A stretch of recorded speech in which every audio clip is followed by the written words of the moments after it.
Welcome, welcome, welcome. You are now tuning into the Positive Deposit podcast where we transform minds to change lives. And usually we have cancer survivors on this show to have great, courageous conversations. However, I have a very, very, very special guest with me, Dr. Hadiyah-Nicole Green. Did I say your name right? I don't want to mess it up. Did I say it right? Yes, you got it. Yes. Okay, Hadiyah awesome, rhymes with awesome. idea. Yes, you got Hadiyah, it. Hadiyah-Nicole Green. We have her on the show, and she is an amazing physicist, and she is in the fight with cancer as well. She founded the Ora Lee Foundation, and I'm not going to give everything away because that's why you're tuning in. So I want to give the floor to you, Dr. Green, and just say a little bit of words before we get into this real good conversation. Okay, so I want to say on behalf of all of Team Ora Lee, all the volunteers and supporters of the Ora Lee Smith Cancer Research Foundation, thank you, Presley, for your support and your partnership with Positive Deposits. I'm excited about launching that partnership. I'm excited about working with you all to do good on the planet. So thank you for your support and thank you for this opportunity. I'm excited to be here. Man, no, thank you. Thank you. And it's funny how we connected, obviously through Kappa and Divine Nine and Greek divineness. But let's get into it. Who is Dr. Green? So when I think about who is Hadiyah, I identify myself as a child of God. I sometimes describe myself as a light worker, pun intended, because I use lasers, a form of light, to kill cancer. And Hadiyah is a servant, and I have a servant's heart to help people. That's how I show up on the planet, as my natural, organic, authentic self. Dr. Green is a force that that the world is meeting, who has 3 degrees in physics, who is a professor at Morehouse School of Medicine in the Department of Surgery, is the founder of a tech-based nonprofit, and an innovator, an entrepreneur, a game changer, a disruptor, so to speak. I enjoy this unique space of being an inventor of a technology that has shown complete elimination of tumors of human cancer in laboratory mice after 1 treatment over the course of 15 days with no observed side effects. So when I look at Dr. Green and my professional accomplishments, I have to acknowledge all of my mentors and the people who are responsible for me being here, my village who helped raise me. And I also thank all the people who have acknowledged my contributions, naming me as one of the 100 most influential African Americans in the United States, being named by the 100 Black Men of America, and most recently being named as one of the 100 most inspiring women of the century by USA Today, along with Eleanor Roosevelt and the notorious RBG and Hillary Clinton and Michelle and Oprah. And I'm humbled to have those kind of accolades, along with the founder of Susan G. Komen and the founder of the Girl Scouts, for my work as a physicist and as the founder of the Ora Lee Foundation, because of my commitment to keep my technology affordable and accessible for all. Understanding the global impact of what I'm doing is bigger than money. Man, wow. So there's 2 sides. You got Hadiyah, who's the light, but it has a force. The force behind the light. I'm just speechless. I'm so not only proud of you, but it's just refreshing to see, an African American woman such as yourself. The hard work has paid off.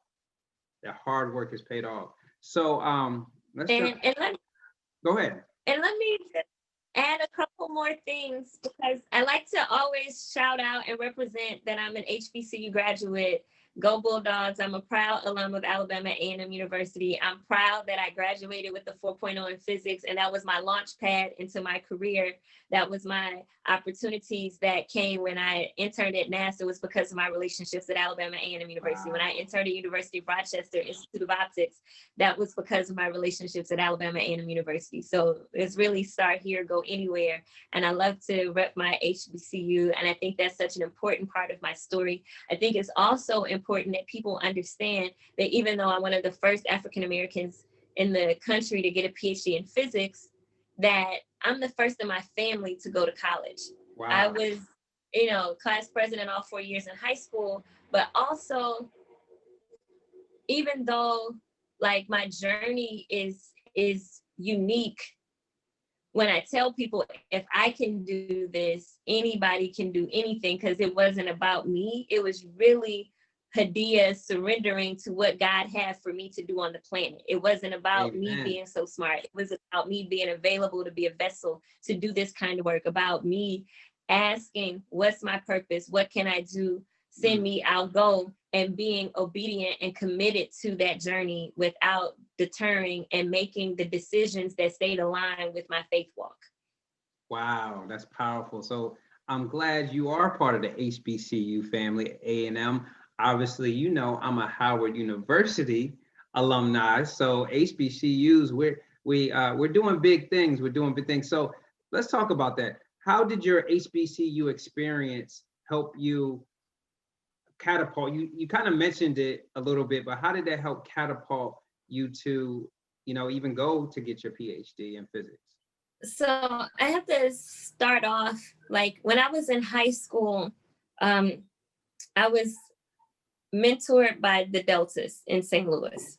Okay. And one of them sent me to Alabama A&M on a full scholarship and had mentors waiting for me. And a collective of people from St. Louis who were at school, in school at Alabama A&M, who mentored me, who took me under their arm and helped make sure that I didn't fall through the cracks, that I wasn't a number. They encouraged me to be the founding president of the Greater St. Louis Student Association and president of other organizations while I was there. And that led to me becoming Miss Alabama A&M University, which was a huge honor to be queen for a year and to serve the institution as a servant leader. So the confidence that I built while I was at Alabama A&M University, the support, the nurturing, the love, the reinforcement that I got allowed me to hold my head up when I walked into my PWI for graduate school, and I'm getting the comments like, oh, it's not fair for you to be here on full scholarship, and I have to pay student loans to be in the same program. And I not only wow, the hate, wow, the hate. Historic, that's part of the journey though, right? But right. My HBCU experience gave me that confidence that, well, hold on, let's put this in historic perspective. My ancestors worked for years without pay. So if I get a free education as a little bit of reparations, so be it. But don't come to me with it. So that's a whole side note. But I think that it's important to have a historic perspective of having opportunities that have not historically been afforded to African Americans, and being able to take advantage of them now, not just because I'm Black, but because I'm just as smart as you, maybe even smarter, and I can hold my head up high and be confident about I have the same or greater intellectual capability than my counterparts. And my HBCU experience gave me that confidence. So when I'm asking questions in the class, I don't feel like, oh, my questions reveal my incompetency. My questions reveal my intelligence, because there was a loop in the logic that in the professor's lecture. And often I had my professors come and say, hey, can I have a copy of your notes? Wow. And teachers came to you. They came to you like, hey, we see you. And I'm not saying all of them, but that happened on more than one occasion. And knowing that my experience at my HBCU gave me the platform to hone my problem solving skills, where I am an expert at paying attention to details and solving problems. That's my area broadly of expertise.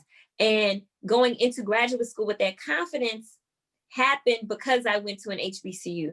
And had I, at 18 years old, gone to a predominantly white institution, being the first in my family, I do feel like what I experienced in graduate school, had I experienced that at 18, I probably would not have had the stamina to go on to get a PhD. So the catapulting happened because of the nurturing, because of the love, because of the confidence building, and knowing that I'm capable, that I'm smart, that I'm entitled to be here just like everyone else was so important. And so often young African-American professionals show up with imposter syndrome, thinking that we're not good enough to be at the table, that we're not smart enough, that we're not entitled, that there's something so special about other people that they deserve to be there and we don't. And the reality is we deserve to be there too. Exactly. And a lot of times we just don't have a chance. We don't have the opportunity.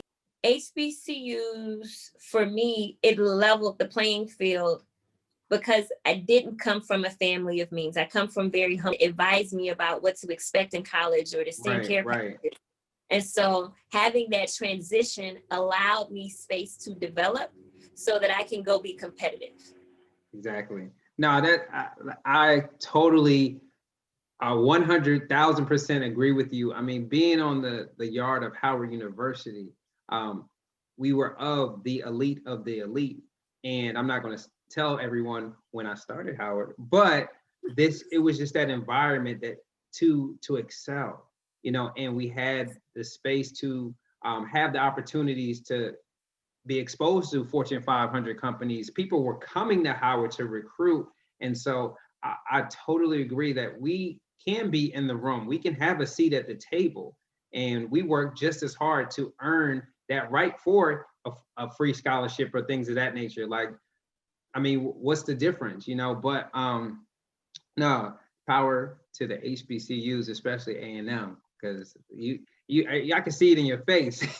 You are distinctively like, yes, I deserve to be here, and I worked my butt off to be here. And so, yes. And shout out to Howard. I mean, you guys have the first female vice president of the United States, the first African-American vice president of the United States of America. Exactly. Like, it was like she graduated from my HBCU too. Like, I feel so proud. Yes. So proud. Yes. Yeah. I'm just doing a little bit of humble pie. You know, I don't want to go, you know, I know I'm just excited about it, you know. Go on, brush your shoulder off. Just a little bit. And so, Hadiyah, how did you come in contact with cancer? When was the first time? My first time coming in contact with cancer was the day after we finished with my graduation from Alabama A&M University. My aunt, who raised me from age 4, announced that she had what she referred to as woman's cancer. And she said that she would rather die than experience the side effects of chemotherapy and radiation. Wow. I was her primary caregiver the last 3 months of her life. And I had to start opening up to tell more of her story. Because usually I skip right over that experience and go immediately to 3 months after she passed. My uncle, who raised me, was also diagnosed with cancer. He went through chemo and radiation. I was also his primary caregiver. But I want to pause to talk about that first experience. I watched the matriarch of our family, the cooker of Christmas and Thanksgiving dinner, the glue that held us all together, this glorified, dignified, proud, praying woman of God, church going, hat wearing, like big mama, grandmama to everybody else. Soul food. Was 20.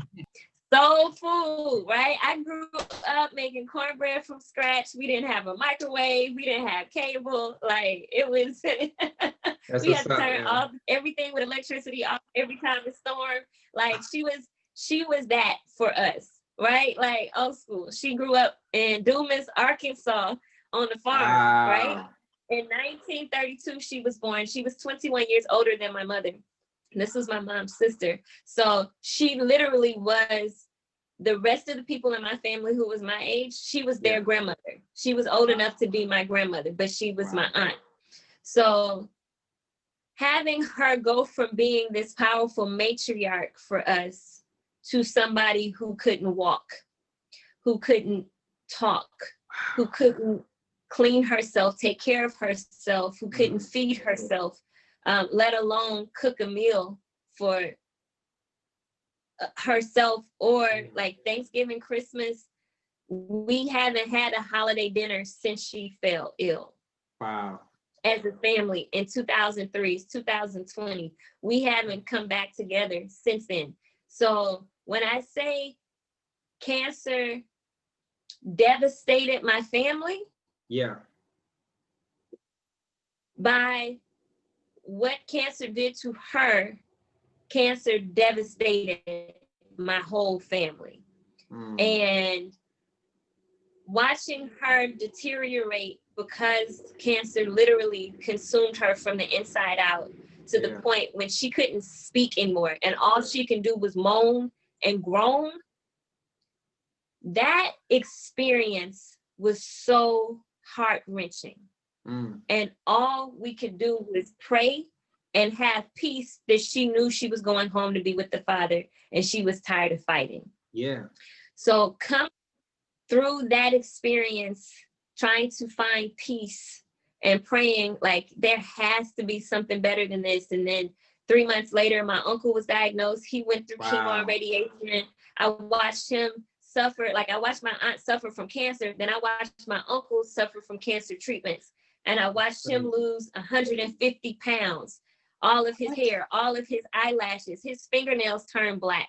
His nausea and his digestive tract was horrible. Like, he didn't have control of his bodily functions. And I literally was in prayer this entire time, and I prayed him back to life. The doctors had given him 3 months to live and said, we don't know what you did, because he was out of here. And I'm like, okay, I don't know how to duplicate that kind of prayer. But he was my last living parental figure. And it was literally prayers of desperation and maybe even brainwashing him for recreating his will to live without his life partner, wife, and best friend. So I prayed and asked God to show me literally how to cure cancer. And then I started thinking about, and I had this idea that, I don't even understand why cancer treatments have all of these global side effects all over the body. If you have cancer at one location, you should be able to treat the cancer at that location, especially if a satellite, especially if a satellite in outer space could tell if a dime all the way on the ground is face up or face down. Wow. Didn't even know that. Right. So I learned that when I was at NASA, you could tell if a dime on the ground is face up or face down from a satellite in outer space. That's what we're talking about with precision and resolution here. And then I was thinking, if you could take a cell phone and call anywhere on the whole planet, even in a stadium full of people, and target just one cell phone, why can't we treat cancer at the site of the tumor?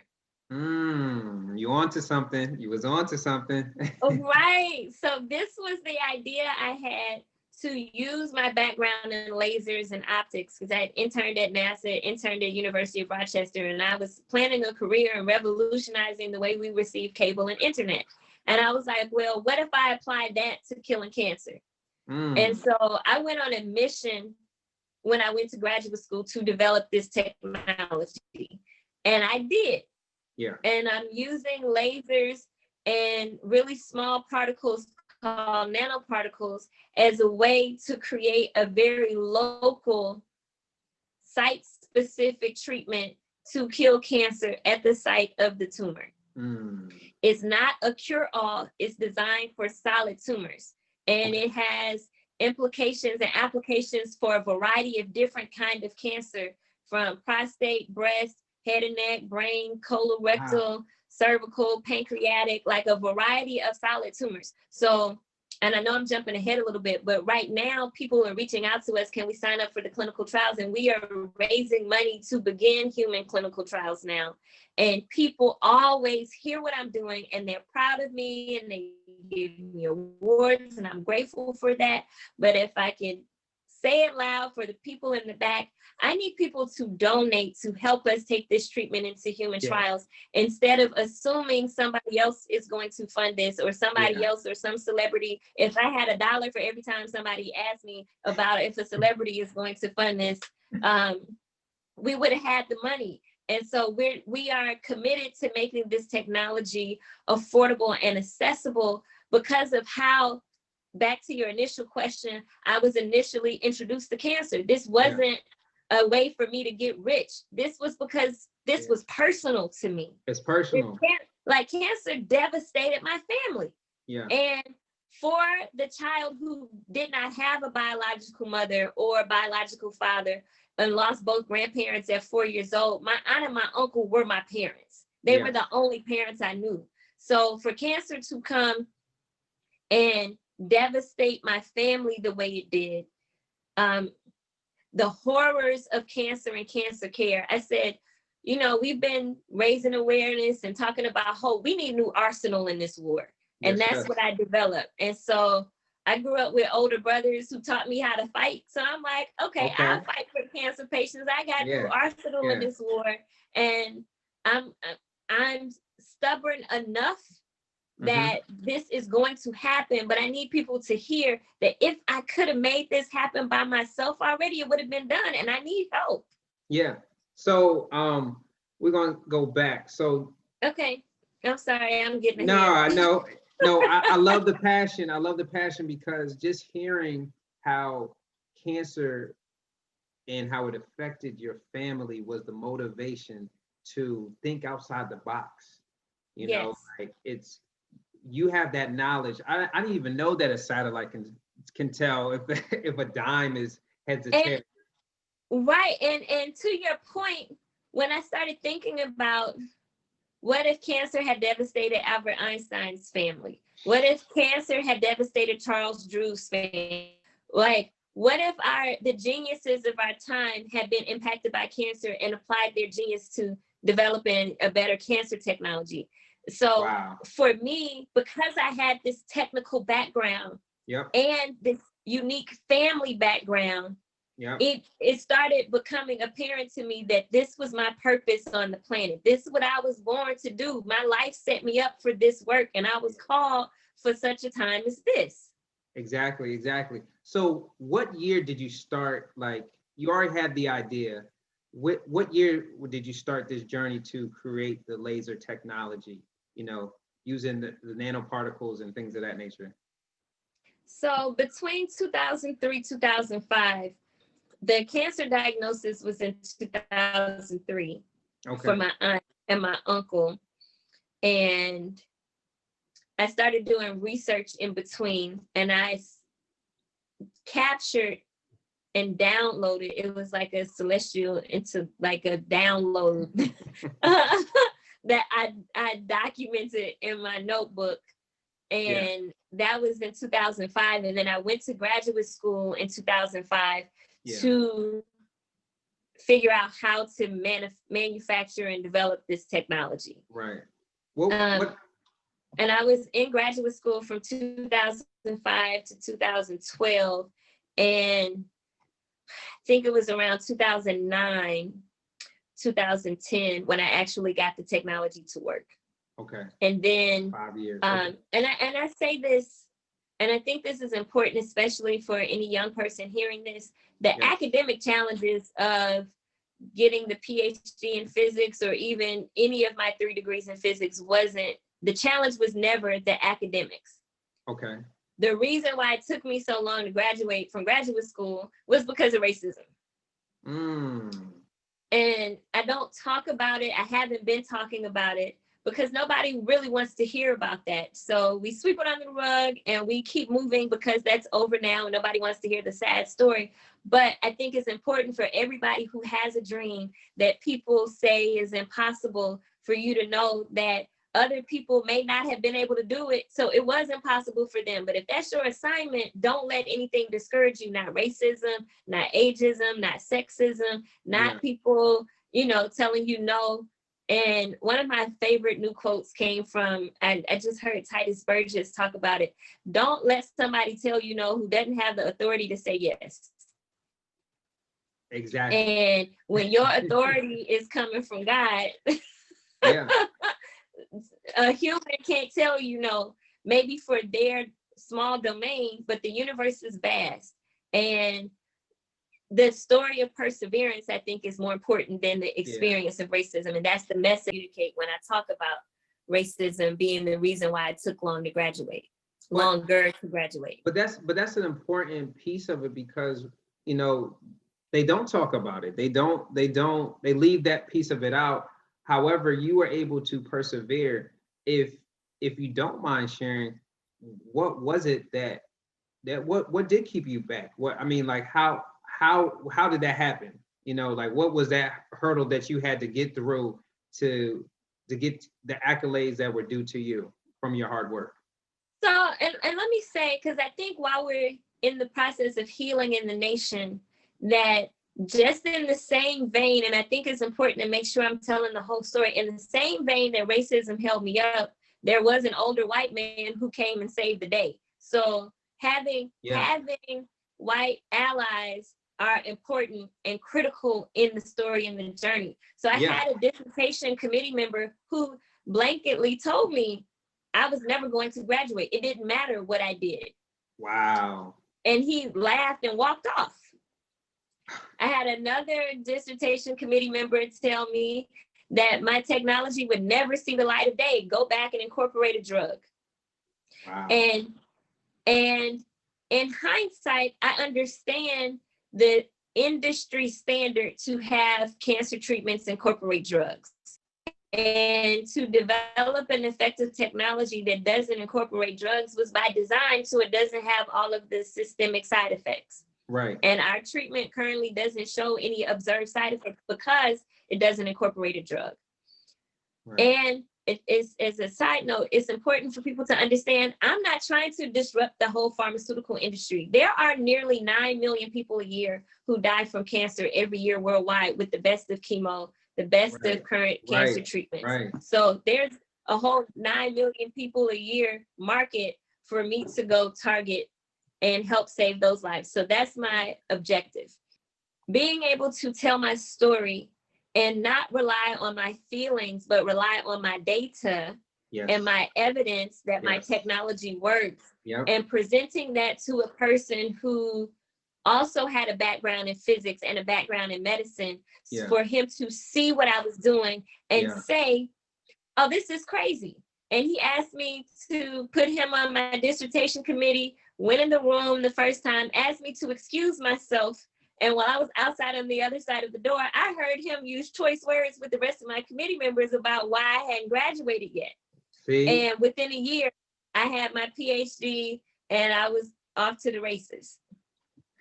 Amen to that. Amen to that, man. Amen to that.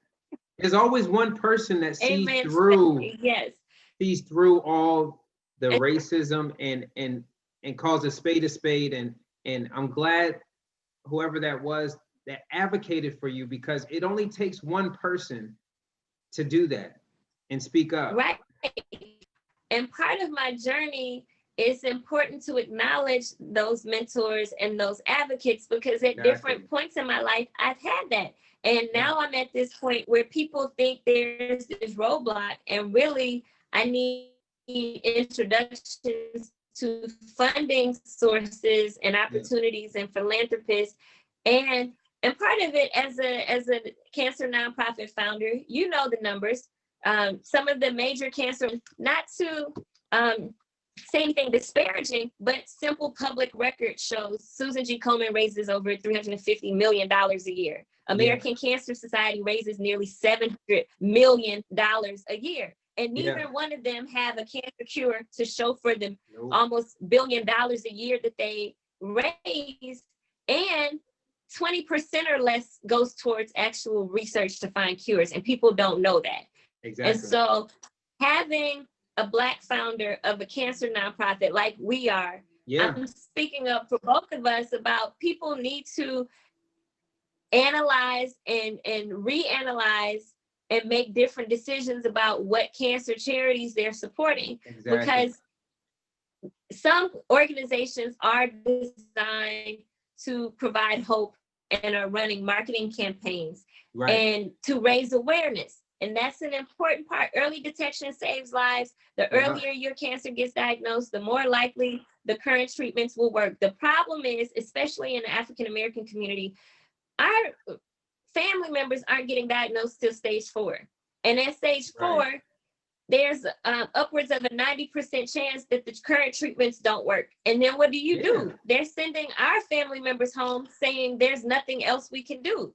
So supporting Black charities puts money closer to the things that are impacting the African-American community to address true health disparities, not just in how cancer is treated in the African-American community, but to address why Black people are more likely to die from cancer, getting diagnosed at higher rates. And there's a discrepancy and disparity in funding Black nonprofits and funding Black scientists. So when you start saying the trickle-down effect is going to work, it hasn't in decades. So we need a new model, and that's what we're ushering in, not just a new model for how cancer is treated, but a new model for how cancer nonprofits are done.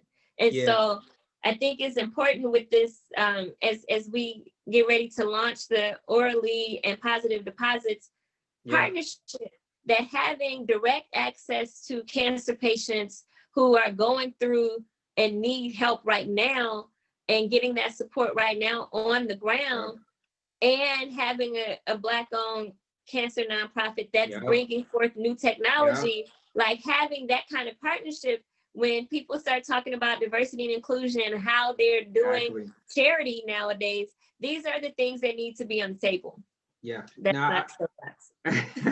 No, I mean, I totally agree. I think that you said something that really just hit me, is that it's not until they get to stage 4, it's not until it's too late, and then we don't know what resources we do have. You know, like these big companies are having these big events and big things, but they're not coming into those communities to show African Americans what to do. You know, it's on the website, but we need to get into those communities. We need to set up shop and things of that nature. And that's the thing that we're not doing. I mean, that's why I created my organization, is because I was fortunate enough to have a good oncologist, and I was blessed and things of that nature. Not everyone has access to that. Not everyone knows to ask questions. Not everyone knows to, their diets. Not everybody knows to stay active and stay physical, because we don't talk about it. We don't want to talk about it. It's like, we don't do that. And so I'm so glad that, you took that pain and then turned it into something that is going to change this world. And go ahead. If I can add here, like part of another aspect that we don't often talk about is the mental health component. Oh, you just took the words out of my mouth. Yes. And the mental health component, because people think I'm an anomaly sometimes, but it took a whole lot of work and I had to go in and do the work, like Mama Ayanla says. I had to do the work. And I went to therapy. And one of the things my therapist talked about was part of grieving, a part of healing after you lose loved ones. In my case, losing loved ones to cancer. But part of my healing process was to do something to honor their memory and to honor their legacy in their life. So that's why I named my nonprofit after my late aunt who raised me in this. So that's who Ora Lee is, for the moniker Ora Lee Smith Cancer Research Foundation, and paying tribute to her for being responsible for why I'm even here. I didn't get here by myself. And I had people say, oh, you should name, because when I won a $1.1 million grant from the Department of Veteran Affairs, and news about me winning the grant went viral. And that was the same time where I started the Ora Lee Smith Cancer Research Foundation. Yeah. And people said, oh, well, people know your name. People don't know Ora Lee's name. So you should name your nonprofit after you so that people can recognize the name. And that may have been to my detriment because that connection didn't happen while I was trending. Right. However, it was important to me spiritually. It was important to me in my soul and my emotional space and my healing space to honor her. Yeah. And the thought was, if we can have a Susan G, we can have an Ora Lee. Exactly. And I think that you did the right thing because it's easy to, I could have named it Presley Deposits, but you are honoring your aunt, and that was a catalyst, the motivation to get here. So exactly. And so that's why it's the story behind that is why it makes it so much more important to support. So I mean, Ora Lee is a brand, and I know that your aunt is watching and smiling because she said, thank you, because that force, the Dr. Green force that's coming out is just keeps going. It keeps going. You talked about mental health. Mm-hmm. And why do you think we as African Americans stray away from that? Just getting a therapist, just talking to someone about it. So I think, as I said, our people shall perish for lack of knowledge. Yeah. There is such a huge misunderstanding and lack of knowledge around the benefits of therapy. Yeah. That we don't even give it a chance. And we start off closed-minded because we have a culture of not telling people our business. Right. And in reality, if we can just stray from cancer for a moment, those family secrets are why we have so much child molestation in our families in the Black community that we don't talk about. That's why we have so much incest in our families that's why we have so much dysfunction in the Black families that we don't talk about. And going in and doing the work to heal and dig out some of those things. And it's not that you need to post it on your Facebook page. And I'm not saying use social media as a journal. I don't even believe or condone that at all. The safe space where confidentiality is legally is there legally, they're bound by the law to keep what you say in confidence. That's a safe space to do the healing, to get the tools to cope with all of the PTSD that has impacted our community since slavery. So it's not that we're dealing with, oh, I'm fine, there's nothing wrong with me, but there is something wrong with us. And the part that's wrong with us may not be an individual's fault. So you're not dealing with your own stuff solely. You're dealing with the generational things from the abuse that happened in the families that we don't talk about. And what happens for 2 generations when you saw somebody in your family domestically abused, or verbally or emotionally abused, because they were dealing with racism and stress and things on their jobs. And all of these systemic issues trickle down into our landscape. And because of that, I'll link it back to cancer now. Yeah. Stress has been scientifically proven to make cancer grow faster. Yes. So that's also part of why we have higher incidence and diagnosis of cancer in the African American community. So it's important to go do that healing, to do that work, to not always try to be tough and nothing's wrong with me. And so I know your question, I may not be answering directly, but I think it's important to speak out about, even if we don't see the value, it's important to get that, and I don't even want to call it help, to get the tools that we need to be successful, not just survive, but to thrive, not just to live, but to be able to create a better place, to be able to manifest your destiny, your purpose. So you're not just dealing with all the struggles in the day-to-day and being sad or grieving and being overwhelmed from time to time is normal. Yeah. Living in that space consistently for years is unhealthy. Exactly. And when you have that constant pressure, that constant sources of stress and state of of being unhealthy and being unwell, that's when diseases start showing up. And those things start getting Yep. names when they take residence for so long, and they start getting Yep. diagnosed as different diseases and ailments that are truly just manifestations of our overall unhealthiness. Yeah. And No. if we do that emotional, mental, spiritual work and do that healing, a lot of times the rest of the body will follow.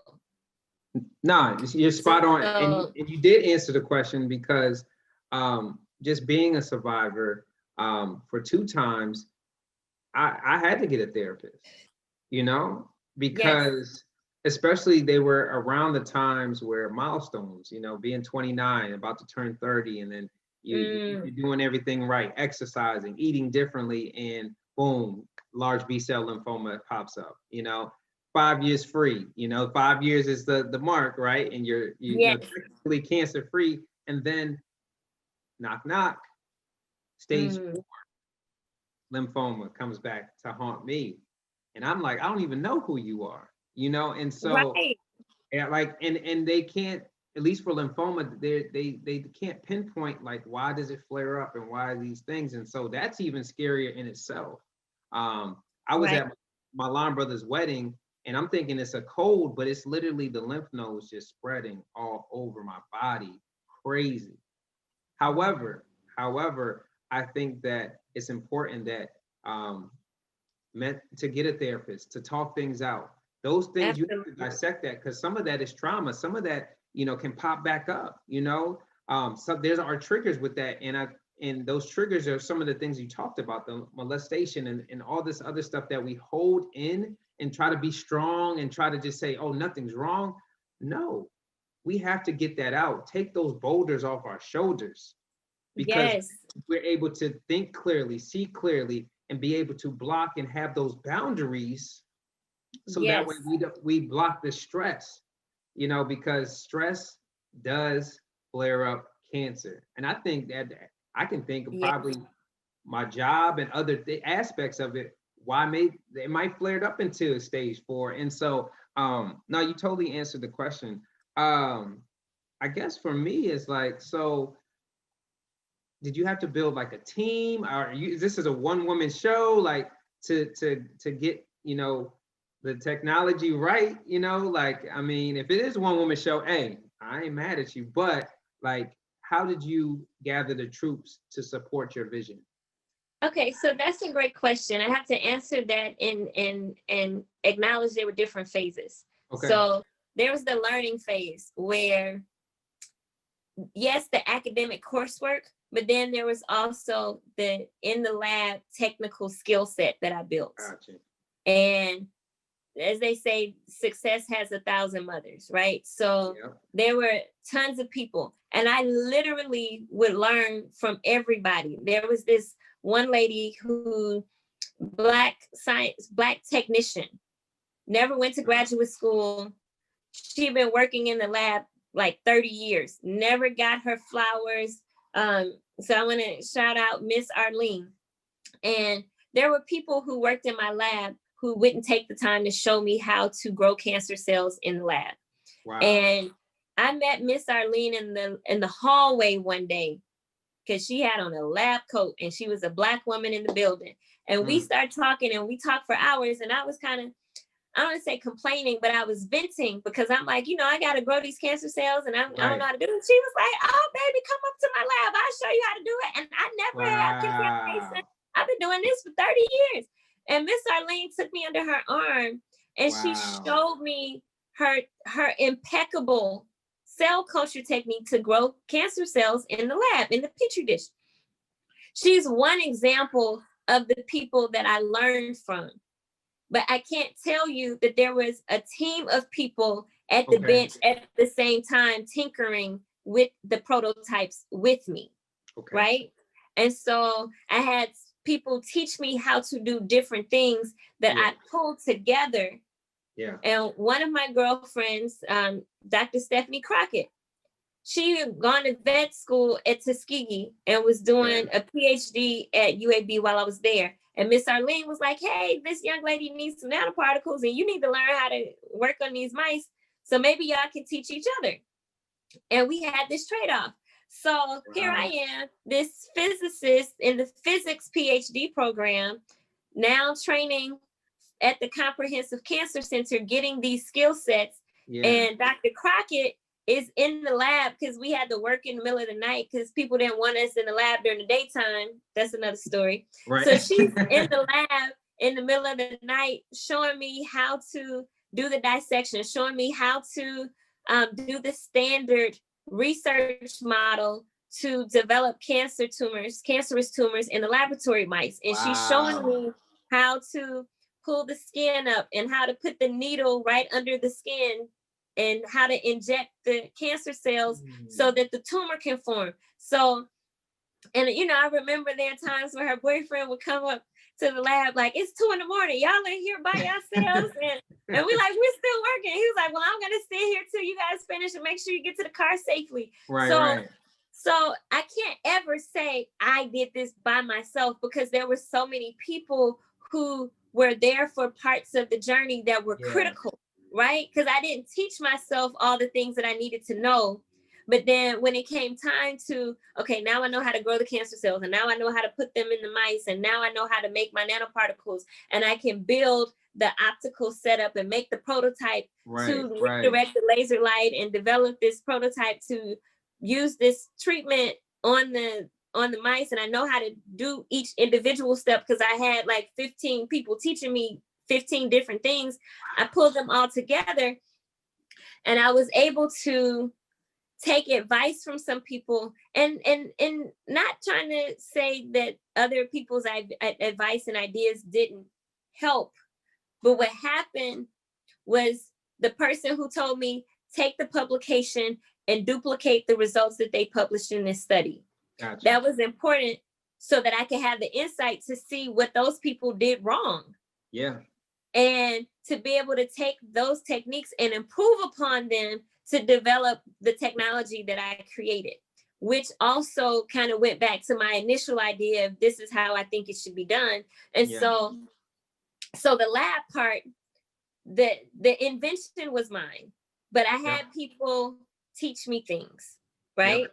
So I can't say it was all me. Now, on the other side of that, I've built a team at Morehouse School of Medicine in the Department of Surgery. I have a team of oncologists in a variety of cancers. I named them earlier, but I mentioned them again, from prostate, breast, colorectal, anal, cervical, pancreatic, head and neck, and brain cancers. And I have collaborators at Morehouse School of Medicine, at the VA, and different institutions, Navicent Healthcare, and different institutions around the country. And we're part of the state of Georgia's tech incubator. So we have access to a variety of coaches to help us translate the technology. And in the Ora Lee Smith Cancer Research Foundation, we have a team of 100 volunteers who are helping us do our fundraising efforts so that we can keep this technology affordable and accessible. And the volunteers in the Ora Lee Foundation do everything from making sure our website is up and running and updating the website to making sure we have graphics and scheduling them on social media, hosting and helping us host fundraisers and helping us launch partnerships and scheduling interviews, and there's a whole machine virtual before COVID. So we have volunteers from California, literally from coast to coast, and across seas in Egypt, in Germany, in Nigeria, and we're international now.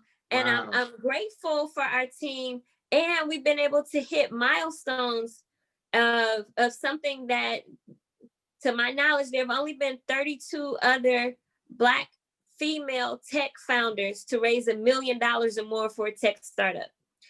In between George Floyd and Ahmaud Arbery, we hit that $1 million milestone, but we didn't do a celebration lap because I was grieving along with the rest of the world, right? Yeah. And when I was sharing this with one of my mentors from the Advanced Technology and Development Center, he said, Hadiyah, that's remarkable, but what you haven't put in context, there have only been 12 African-American tech founders to raise $2 million or more for a tech startup. Wow. So the fact that my tech startup happens to be a nonprofit, it's just how my tech startup is formulated. Yeah. But we still are very much a tech startup. We just happen to be a nonprofit, so that we're raising money not through investors, but through philanthropic gifts and donors. Yeah. And so I can't take credit, because it took, and I have to count Karen Hunter and all the Karen rebels who helped get us to that $1 million milestone, that we wouldn't have gotten there without her, and all the recurring donors and all the people who hosted fundraisers, and the brothers at Alpha Phi Alpha fraternity, and the brothers at Kappa Alpha Psi fraternity, my sorors and Delta Sigma Theta sorority. So I can't sit here and say, oh, I, me. This was a collective joint effort, and we still need more help. Yeah. So this was only like the contribution of about 15,000 people to get to this first $1 million. Wow. And 15,000 people is just a drop in the bucket of all the people who know about what I'm doing and are proud. And so the call to action is donate, even if it's just $1. Like literally, my interview with Roland Martin had more than 14 million views. If I had $1 for everybody who saw that video and made a comment, we would have had the $10 million that we need to start human trials 4 years ago when that interview aired. Isn't that amazing? Isn't that as simple as $1? Yes. For every viewer, and you would already be starting clinicals. Yes. And so just since we're talking about it, let me give people the website where they can go become a donor. So hold that, because we're gonna get to that. Okay. Because we're at the point where we always ask our guests to give positive deposits. And so I know that for you as a physicist, for you that has been a caregiver of cancer, what are three positive deposits that you would shed light on, shed and spread that love, or those words, or those phrases, or those call to actions to inspire the next future Black physicist, a caregiver that doesn't know what to do, or just someone that's ready to get into the fight with cancer? Okay, so the advice I would give, the positive deposits I would give to someone who's aspiring to be a physicist, be a scientist, have a STEM career, be an entrepreneur, a tech innovator, who has academic aspirations even of getting a PhD or any of that kind of pursuit. My advice would be, if you have a dream, that's God's way of giving you affirmation that what you're dreaming is possible. And don't let anybody tell you that it's not possible. And hear me when I say this, their declaration of it not being possible is probably true for them. And that has nothing to do with what's true for you. Amen. So don't let somebody else define your capabilities based on their limitations. Amen. Amen. Okay, so my positive deposits for caregivers. Yes. You need a team. Because in the process of caring for someone else, you have to take time to be kind to yourself, because you cannot pour from an empty cup. We have to be in the habit of giving of our abundance from our cup that overflows, not from our depleted state from an empty cup. We have to give from our overflow. And you can't have a full cup when you're stressed, when you're tired, and you don't have a break. You need to have off time. You need to have people doing rotations. Being a caregiver is not a one-person job.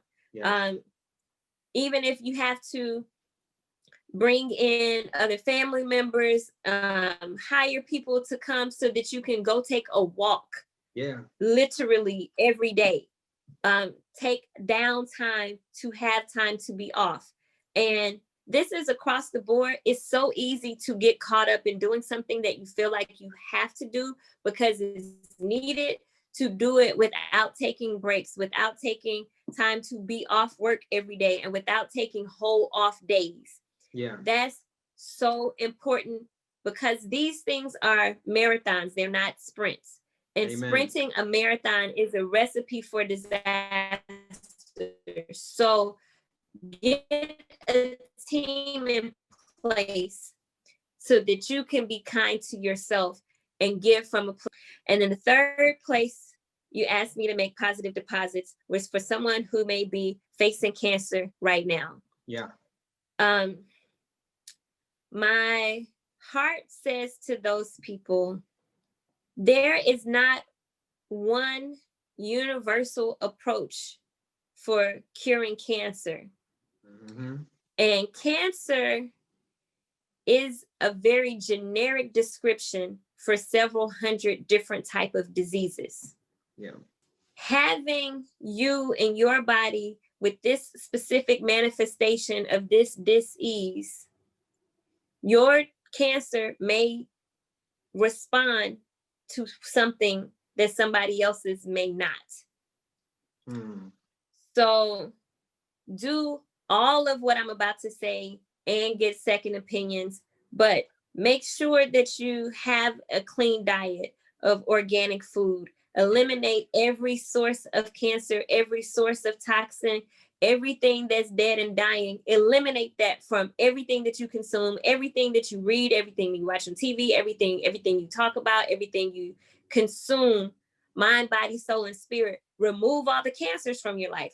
Sometimes cancers have a name, a birth date, a social security number. They may live with you. You feel it when they come in your presence. Remove those cancers.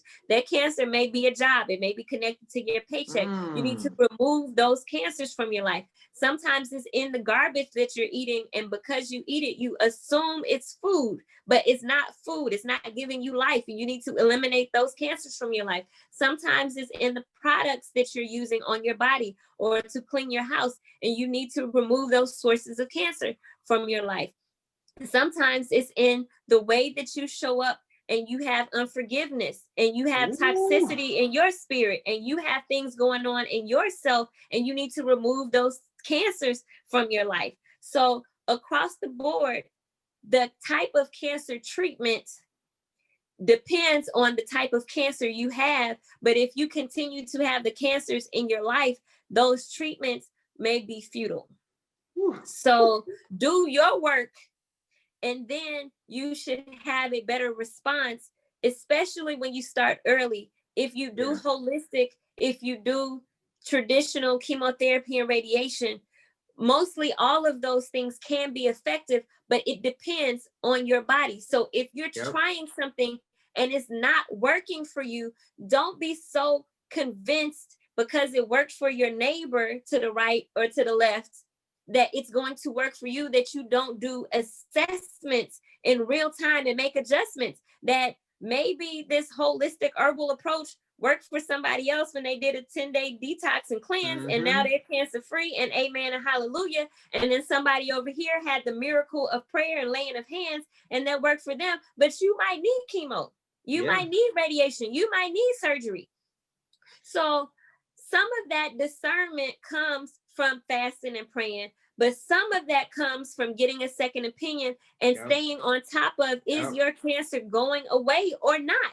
And don't be so committed to something that's not working that you can't make the adjustment to try something else that can work. So a lot of times we get convinced that, oh, the holistic approach can work, but it may only work for some people with certain type of cancers, and you may not have that type of cancer. Exactly. So that's my word to cancer patients. Stay vigilant about the type of cancers that you have in your life and get rid of them, and be vigilant about your cancer treatment process and make the adjustments when you need to, because sometimes things don't work. And sometimes surgery to cut things out of your life is good. Yeah. Okay. Wow. So that's the word. That's That was from Hadiyah. You taking my words out of my mouth. I was saying that's Hadiyah just spoke, y'all. And that's that. Right. Those are so powerful. My positive deposits. Yes. Ooh, yo, I'm just sitting here. I'm just getting butterflies in my stomach. I'm like, I'm hearing that light. And yo, thank you so much. Thank you so much. So how can we support Yes. you? Where can we Yes. find you? You know, Yes. where can we reach out to? Yes. Okay. Let us So know. there are actually a list of ways to support, but we need to start with the most tangible one. Yeah. Everybody, for the most part, can give at least $1 Yep. at oralee.org, ORALEE.org, and you can become a recurring monthly donor at any amount, and literally any dollar counts. So when people hear this, just please take a moment and make a donation right now instead of delaying it, because so many people do that. If we had people show up for us, we would have been able to start our human trials and start saving lives instead of continuing to fundraise and having people get diagnosed, coming to us saying, can you help me? Can you shrink my tumor the way you did for those mice? And we're having to turn people away. So oralee.org is where you can become a recurring donor. But we also have our Cash App and our Venmo. It has $ Ora Lee Foundation. Oh, y'all got Venmo too? Okay. We got Venmo too. And we're on Amazon Smile. You can find us, Ora Lee Smith Cancer Research Foundation, on Amazon Smile. We're part of about 50 employee matching programs, from Boeing to IBM, and a lot of different corporations in between, different all kind of different corporations. So if you have an employee matching program and you can participate in that, please let us know. And I want to shout out to our Microsoft family for their gifts. And we have, I probably shouldn't have started calling names, but we have people who are doing these employee matching programs, and that's been a huge benefit to us. But any introductions to family foundations, estate planning, you can leave us in your legacy and your will. You can be part of making history with us. And we have people when they lose a loved one, not necessarily only to cancer, but they ask people to donate to the Ora Lee Foundation in lieu of flowers. We also have people donating their birthdays and doing fundraisers on Facebook. And you can do a fundraiser when you go live on Instagram by clicking the heart before you go live, and you can select Ora Lee Smith Cancer Research Foundation when you go live on Instagram to have your lives on Instagram be a fundraiser for the Ora Lee Foundation. And we're excited about that. And in addition to resources, we need volunteers, we need introductions. If you can make and edit videos or make flyers for social media, or have fundraising ideas, or you want to host a meet and greet to introduce the work that I'm doing to your network in a more personal way, and challenge your friends to donate $50, or challenge them to donate $1,000, or create your own challenge. We need that. We need introductions to corporate community outreach efforts and community initiatives so that we can get corporate sponsors. We don't have a single corporate sponsor as of today.